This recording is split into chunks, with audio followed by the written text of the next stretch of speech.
Selamat mantap, like video dan subscribe channel agar Mantap Media terus memberikan yang terbaik.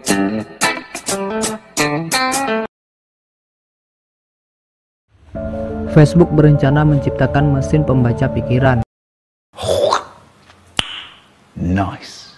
Bagi mereka yang hobi menjelajah internet, memiliki akun Facebook ibarat menjadi kewajiban tak tertulis. Pasalnya, Facebook memudahkan seseorang untuk bertukar informasi dengan orang lain, kendati orang tersebut tinggal di luar pulau atau bahkan negara lain. Banyaknya halaman dan grup hobi yang bertebaran di Facebook juga memudahkan seseorang untuk mencari tempat yang cocok dengan minatnya.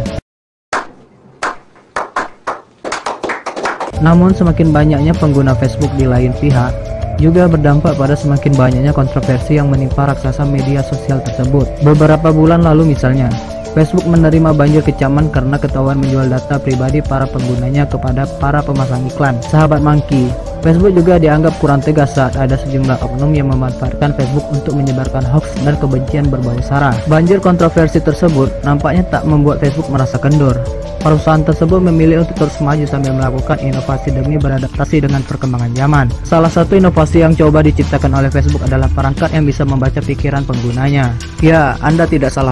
Hal tersebut bahkan sudah dikonfirmasi oleh Mark Zuckerberg selaku CEO Facebook sendiri saat mengisi dialog di Universitas Harvard pada bulan Februari 2019 lalu dalam rangka diskusi tahunan mengenai peran teknologi bagi masyarakat. Dalam dialog berdurasi 2 jam yang dilakukan di hadapan para mahasiswa dan Profesor Jonathan Zittrain, Zuckerberg pada awalnya membuat perumpamaan kalau Facebook ibarat kawasan perkotaan yang ditempati oleh 2 miliar penduduk, jumlah yang kurang lebih setara dengan sepertiga total penduduk dunia. Zuckerberg kemudian menjelaskan kepada Zittrain kalau Facebook berencana menciptakan badan pengadilannya sendiri. Ia memaparkan kalau badan tersebut nantinya memiliki tugas menangani masalah dan pertanyaan rumit yang muncul di dalam Facebook. Zuckerberg bahkan menjelaskan kalau badan tersebut nantinya bakal memiliki wewenang yang ada di luar kendalinya. Dengan kata lain, apapun keputusan yang dikeluarkan oleh badan tersebut terkait suatu topik, maka Zuckerberg tidak bisa melakukan apa-apa untuk membatalkannya. Sesudah menjelaskan hal tersebut, barulah Zuckerberg mengungkapkan rencana inovasi terbesarnya, menciptakan perangkat yang bisa membaca pikiran penggunanya. Ia juga membocorkan kalau rencana tersebut sudah memasuki tahap penelitian. Menurut penjelasan Zuckerberg, alasan kenapa perusahaannya mengembangkan mesin pembaca pikiran adalah untuk memudahkan aktivitas sehari-hari yang dilakukan oleh setiap orang. Jika perangkat ini sudah jadi, maka orang yang bersangkutan tidak perlu lagi repot-repot menggunakan tombol di keyboard ataupun layar di ponsel. Sebagai gantinya, orang tersebut bisa melakukan apapun hanya dengan bermodalkan pikirannya. Untuk mewujudkan hal tersebut, tim insinyur Facebook kini tengah mengembangkan alat khusus yang bentuknya menyerupai topi untuk dipasang di kepala. Alat tersebut nantinya bakal memindai aliran darah pada otak dan kemudian menggunakannya sebagai patokan untuk mengetahui apa yang sedang dipikirkan oleh sang pemakai alat. Sahabat Monkey, alat yang sama nampaknya kelak bakal disambungkan dengan semacam kacamata dan headset khusus. Zuckerberg memaparkan kalau ilmuwan sekarang sudah bisa mengetahui isi pikiran manusia hanya dengan menganalisa pola gelombang neural atau sistem sarafnya. Dengan memeriksa pola aktivitas otak, ilmuwan bisa mengetahui apakah seseorang sedang memikirkan gajah atau jerapah.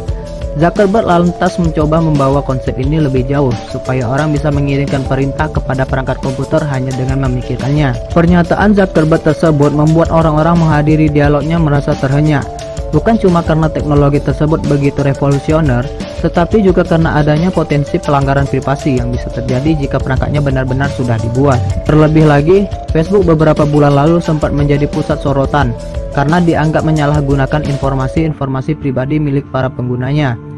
Dalam skenario yang lebih parah, ada hacker yang entah bagaimana berhasil membobol jaringan data Facebook dan kemudian menyalahgunakan data yang berhasil dicurinya. Zuckerberg sendiri menyangkal kalau menciptakan perangkat komputer yang bisa membaca isi kepala pemakainya adalah hal yang berbahaya bagi privasi seseorang. Got it.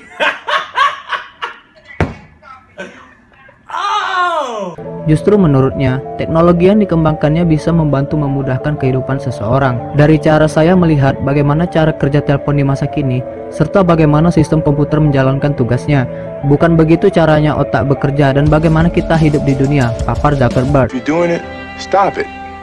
Get some help. If you're doing it, stop it.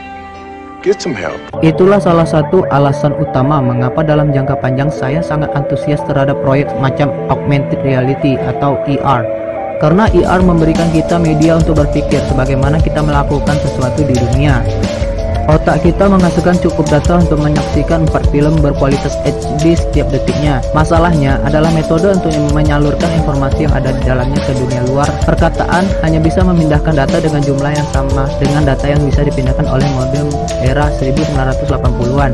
Kata Zuckerberg saat mengumumkan riset ini pada tahun 2017 lalu. Kami sekarang tengah mengerjakan sebuah sistem yang bisa membuat Anda mengetik hanya dengan memakai otak Anda dengan kecepatan 5 kali lebih cepat dibandingkan saat Anda harus mengetik lewat telepon. Nantinya kami ingin menerapkan teknologi ini ke dalam suatu alat yang biasa dipakai oleh siapapun dan bisa diproduksi dalam jumlah besar, jelasnya pada waktu itu. Saat mengisi dialog di Harvard, Zuckerberg menegaskan kalau penelitian ini tidak akan membuat dirinya melupakan Facebook yang notabene sejak awal didirikan sebagai situs jejaring media sosial. Saya rasa sedikit penelitian untuk teknologi masa depan adalah hal yang menarik, ujarnya. Kendati perangkat yang sedang dikembangkan tim ilmuwan Facebook tersebut memang masih dalam tahap riset, Facebook sendiri secara tidak langsung sudah bisa merangkum jalan pikiran seseorang. Facebook juga sudah menyisipkan algoritma atau bahasa pemrograman khusus untuk menyesuaikan minat penggunanya.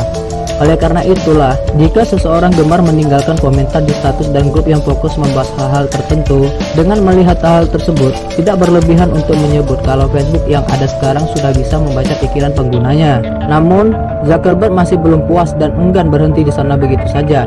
Ia tidak ingin piranti lunak yang dikembangkan perusahaannya hanya sekedar bisa membaca jalan pikiran seseorang. Ia ingin supaya piranti lunak barunya kelak juga bisa mengubah pikiran sebagai perpanjangan anggota tubuh seseorang, sekaligus menciptakan suatu dunia baru di mana seseorang bisa menciptakan dunia di dalam pikirannya sendiri sebelum menerapkannya ke dunia nyata. Akankah impian besar Zuckerberg tersebut bisa terwujud?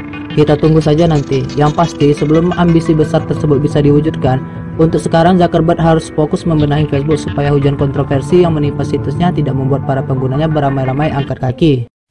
Momen mantap, like video dan subscribe channel ini.